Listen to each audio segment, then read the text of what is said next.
Bathroom vanities can cost a lot of money, and honestly, many of them really are not built that well. So when we recently remodeled our master bathroom, I designed and built my own vanity. I call it the Cascadia vanity, and I've got plans and a tutorial so you can make your own. This is a bit of a longer video than I usually make, but I have been hearing feedback that people want more detail in the video tutorials. Chances are you'll still need some more info, so I invite you to check out the written tutorial on the blog at www.thecreatedhome.com. The link is down below in the description. You'll also find a link there to the downloadable plans with all of the measurements you need to build this for yourself. Okay, let's get started. I chose to build this out of 4/4 quarter sawn white oak lumber. It's milled to 7/8 of an inch. The plans are designed for 3/4 inch lumber, so you'll need to make adjustments if you're using any other dimensions. Begin by framing the carcass. I cut the top and bottom stretcher boards for all of the sides to length first, then ripped them to width. The top boards are wider than the bottom, which is detailed in the plans. The boards are joined to the legs via mortise and tenons. Could you use pocket holes? Absolutely. But for a seamless look, I like using mortises, and it's really more accessible than you might think. I'll show you how I did that here, and of course, there are more details on the blog. But first, let's take a second to talk about those legs. I designed these legs for Highland Manor Wood Products, and they did an absolutely killer job bringing them to life. How fascinating is that process to watch? The finished product may look like a leg and foot, but it's actually all one leg. You can find that on their website under Cascadia Vanity Leg, and I'll drop a coupon code for you in the description that you can use on any of their products as well. To create the mortises, I use a combination of power and hand tools. I drilled out the mortises using a drill press. I clamped a piece of wood to the table so that each of the legs would drill out at the same spot. I then made a series of holes close together and at the same depth. Then I was able to carefully, in multiple passes, run the drill bit along the length of the mortise, clearing some of the material left behind. I used a mortising chisel to clear the remainder of the material and square the ends. Make sure that your bit and your chisel are precisely the same size, in this case, 10 millimeters. These are haunched mortise and tenons, meaning they have a short tenon at the end of the regular tenon that lends strength and rigidity to the joint, keeping it from twisting over time. I cut the mortise for the haunch using a Dozuki saw and a chisel. Now let's pause for a moment. Here's what I like about using mortise and tenons. First, I confess, I feel some pride of craftsmanship, and the idea of not needing mechanical fasteners is appealing to me. But second, a mortise is actually rather forgiving. The tenon shoulders cover the mortise completely, so that a snug fit is really what's needed, not perfect lines. The haunch is located at the top here, but even then, any small gaps aren't going to show because the vanity top will cover them. All that is certainly not to say that it's okay to be sloppy or have bad craftsmanship. You want the best fit you can, but don't overstress it. I really like a forgiving wood joint. One more quick note, this little saw is one of my favorite. I use it and a larger Dozuki dovetail saw for all of my joints. I'll leave links to everything I use in the written tutorial. And as you can see, the rest of the haunch clears away simply and cleanly using a chisel. To cut the tenons, I use a router and table setup. I set the bit height so that the tenon that is left after cutting both shoulders fits snugly inside the mortise. Cut a practice piece or 2 or 3 first, and then don't mess with the settings. I like to cut the haunch piece out of the tenon using hand tools as well, being a bit conservative on the first cut and then shaving back for a good fit. One other tip is to angle the shoulder just a bit so that the outside edge of the tenon shoulder sits as flush as possible against the face of the opposite joint. It's a small adjustment that helps clean up the final joint just a bit. Now, the first fit likely won't be just right, and in this case, too snug is better than too loose. One trick is to pull it back apart and hold the tenon up to the light. The areas where the wood is shiny or where it is fitting too tight and needs to be skimmed back a little. For this, I like to use a shoulder plane. I have an inexpensive one that I picked up on Amazon, and it works great. It's also a very accessible hand plane if you are new to using planes. The shoulder plane is great for cleaning up tenons because the mouth of the plane goes all the way across the sole or base of the plane, allowing it to get into that corner exceptionally well.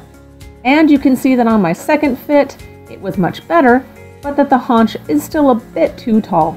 So this time I'll go back with a chisel and just take a tiny bit more off. And this time, the fit looks pretty good. That is how I created the mortise and tenon joints for the top boards. The bottom boards were not as wide, and for those I did not do a haunch. After carefully laying out the cut lines, I created the mortises on the drill press just like the upper joints.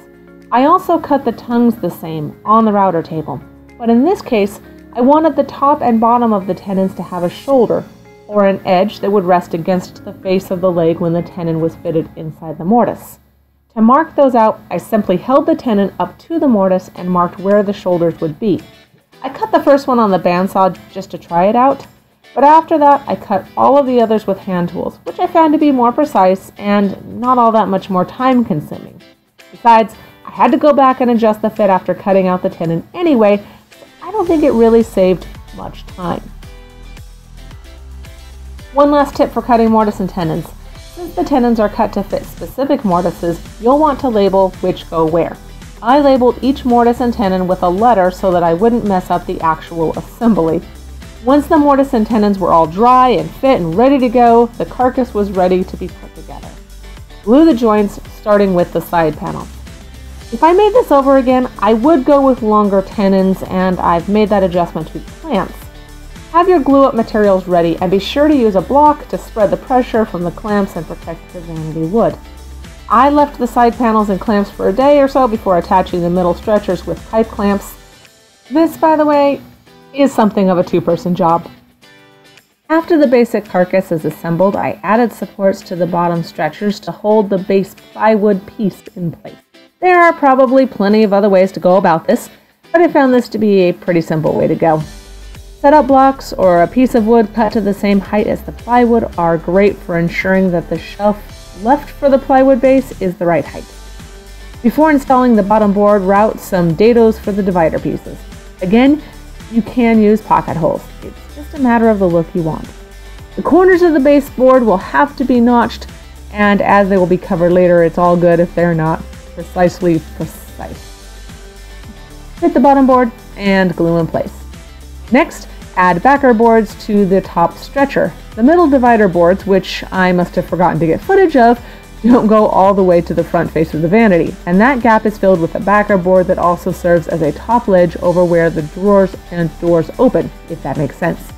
This is also a good time to square up your three sections with some spacers. The ultimate goal is to make sure that the drawer section in the middle is as square as possible. The basic carcass is taking shape. Let's do the end panel.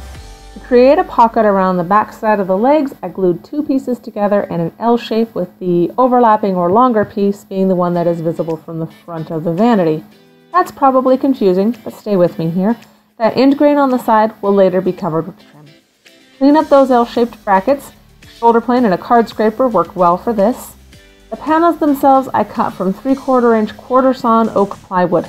I attached the L brackets to the panels with glue, and after some drying time, glued the panels into the sides of the vanity.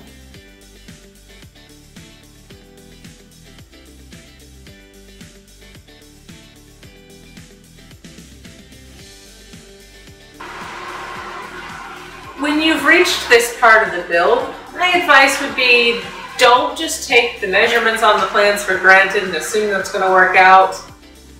It'd be great if life were like that, but what you're going to want to do next is to measure again.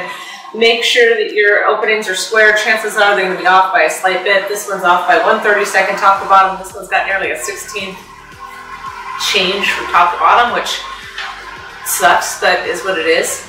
You're going to get your measurements, your width, your height.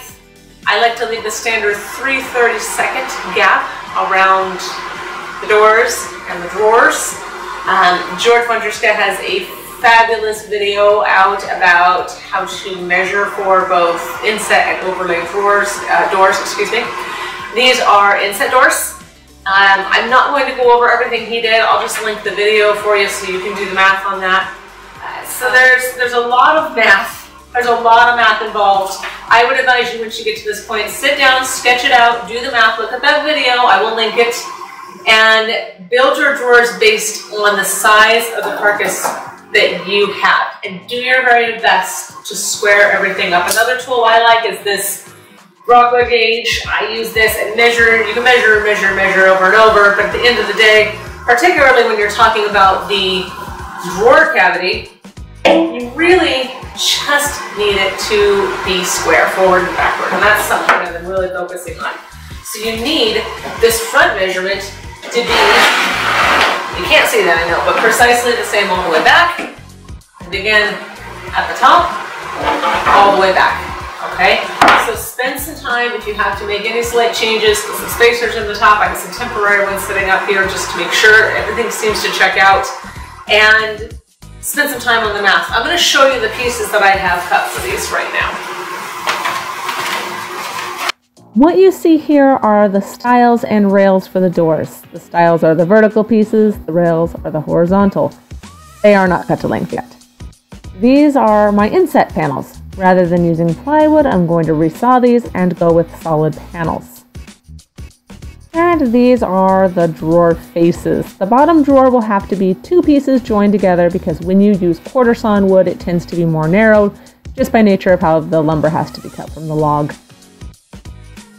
I cut the groove and the stiles and rails on the table saw, but first I needed to resaw those inset panels and mill them to the thickness I wanted so that I could match the groove to those panel thickness. Remember me saying that the dividers don't go all the way up to the face of the vanity? You'll want those to come to 3/8 inch shy of the front, which lines them up with the brackets that wrap around the actual vanity legs. For that reason, and because the dividers are made of plywood, they need to have strips of wood attached. I ripped up some more oak so that the face grain was to the front and glued them on. Next up, trim work. What you see here is all of the different strips needed for the molding. I think the trim work is what gives the vanity a more layered visual interest. It really ups the wow factor. These first strips are 3/16 inch thick and 1 inch wide. They are for the side panels and will simply frame out that end panel. They are going to cover the end grain that is showing from that L bracket that goes around the back of the legs. These next pieces are 5/8 inch wide, and you'll really want to think through how you cut them so that the most visually interesting grain shows. These are the pieces that go along the very top panel at the top and bottom of that panel. These pieces are probably the trickiest because they're also going to wrap around the legs and the sides of the vanity, and where they come around those legs, they're going to reduce from a 1/2 inch thick to 1/4 inch. So to do that, I chose to cut it out of one solid piece. The alternative is to cut the pieces up and miter them together. I'll cover how to do that in just a moment. The base of the cab is wrapped in 1.5 inch wide trim at 1/4 inch thick. It's sort of redundant to add a piece along the whole bottom length, so this material will simply wrap around the front of the legs only.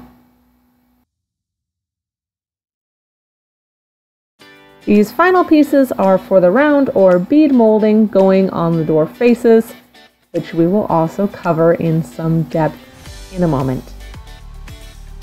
Here you can see some of the scrap pieces cut along that front edge so that I could mock up the design. Again, you can do this by cutting the pieces apart and fitting them around the leg, or by cutting a notch, such as I did here, and I'm about to show you how to make that one solid piece. Cut the trim piece too long so that you have some wiggle room. The ends of it need to be mitered to join to the trim that goes around the side of the vanity. Cut or leave room for the miter, then hold the piece in place and mark back to where your notch needs to stop.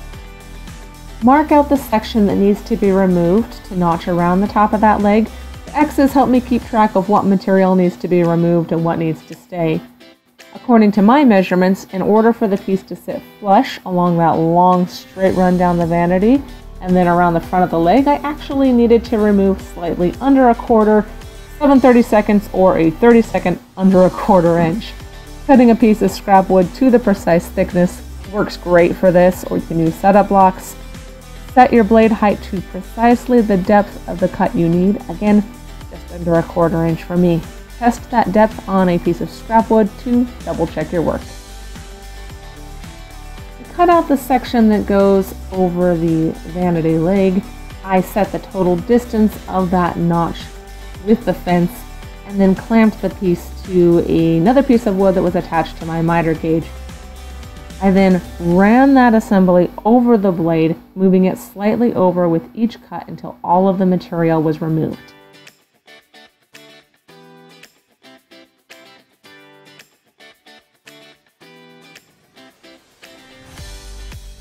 If you have a box blade, this should leave a smooth notch. If you do not, you can carefully run the piece across the blade to smooth it out. Now, this seems like a good time to mention that, as with any tutorial, or well, maybe anything you see online, it's up to you to follow the best safety practices.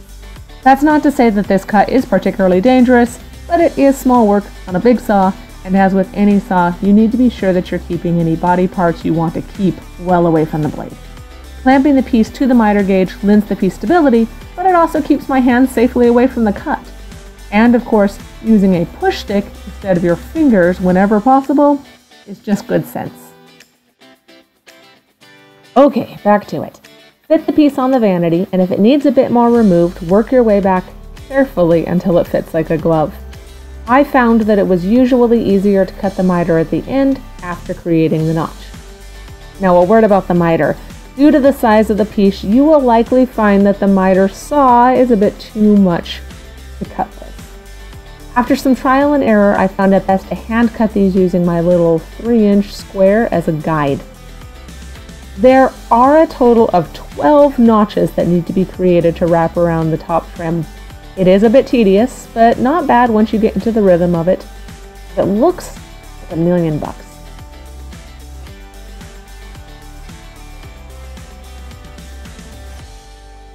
The base trim is a bit different. It seems redundant to wrap the bottom stretcher piece, so I simply wrapped the base of the leg with miter pieces. Now I say simply, but honestly it does mean working with some pretty small pieces. I clamped them to my miter saw fence and cut. I didn't go with a handsaw here because the 1.5 inch width made it a bit too difficult to be consistent.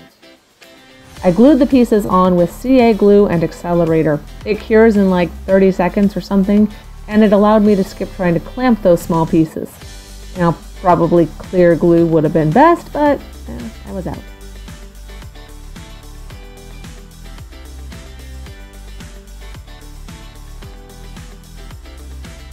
Okay, at this point the carcass is ready to go. It just needs drawers and doors. I milled up the rails and stiles for the doors. You can check out the written tutorial for details on measurements and such. Before cutting the grooves, I also milled the inset panel, as the groove will need to fit that panel. 1/4 inch ply works great for door inserts. I resawed some of the white oak stock I had on hand. Once I had the thickness of the inset panels, I was able to set up the tongue cuts. I marked middle and then set the saw to 1/4 inch depth. Both rails and stiles for each door need to have the same groove cut.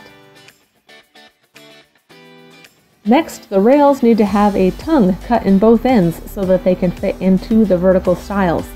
The tongue will be the same thickness as the groove you just finished cutting. Cut a test piece or 2 or 3 to get this measurement dialed in as closely as possible. When assembled, the rail should fit snugly into the stiles, but you should be able to pull them apart after dry fitting. The inset panel should likewise fit snugly, but not so tightly that it doesn't have room to expand and contract with the seasons, which is why that panel should float inside the grooves. Once everything dry fits together nicely, you can go ahead and glue up the doors. I decided to add a small piece of bead molding to the inside of the doors to add visual interest. See how that ups the look? The tricky part is that I wanted it to be out of the same material, so I needed to make it myself. This is where I'm going to walk you through that process. I used a 1/4 inch round over bit on the router, which is set into the table for this application. I then run the wood along this bit before cutting it down to size, because ultimately the pieces will be too small to run along that bearing. I was able to cut a single piece along both sides for this project, then take that piece to the table saw and cut it down to 1/4 inch dimension. I cut a bunch of those out of scrap wood and then worked on the process of fitting them into the door frames. These pieces needed to be mitered together, so I cut each piece close to size, then marked where the miter needed to be. And you guessed it, with these little pieces of trim, it was back to cutting by hand. The miters should be nice and snug. When cutting the pieces, I found it helpful to brace the trim piece against the scrap piece.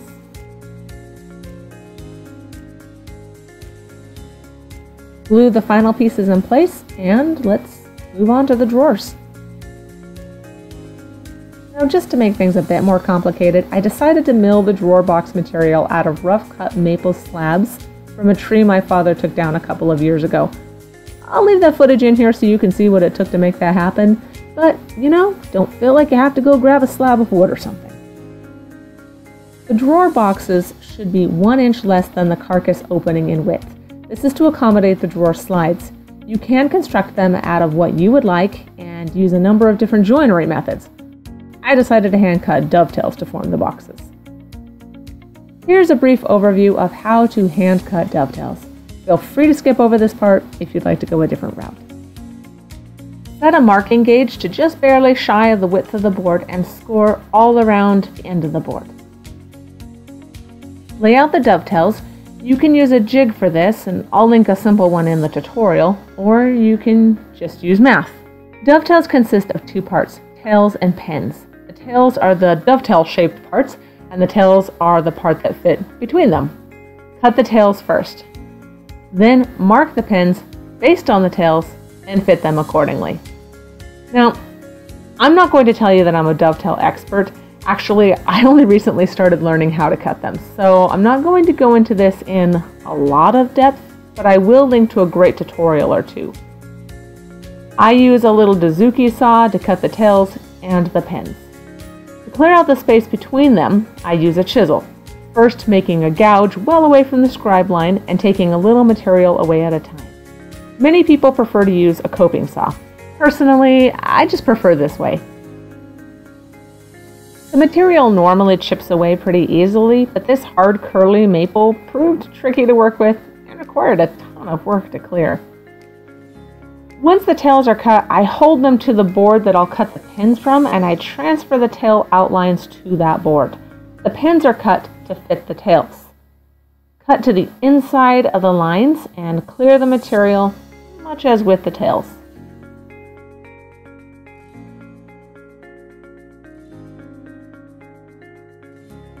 Once I've cleaned up the pins, I dry fit the 2 drawer pieces together. As with the mortises we were fitting at the beginning of the build, shiny spots in the wood will help you to see where the wood is rubbing and where you'll need to do a little more chisel work. When all of the box sides are cut, I mark a line for the shelf bottom groove on every side, then cut the groove to fit a piece of 1/4 inch ply using the table saw. The drawers are now ready to glue up and assemble. Like I said, my fit certainly wasn't perfect, but it is strong.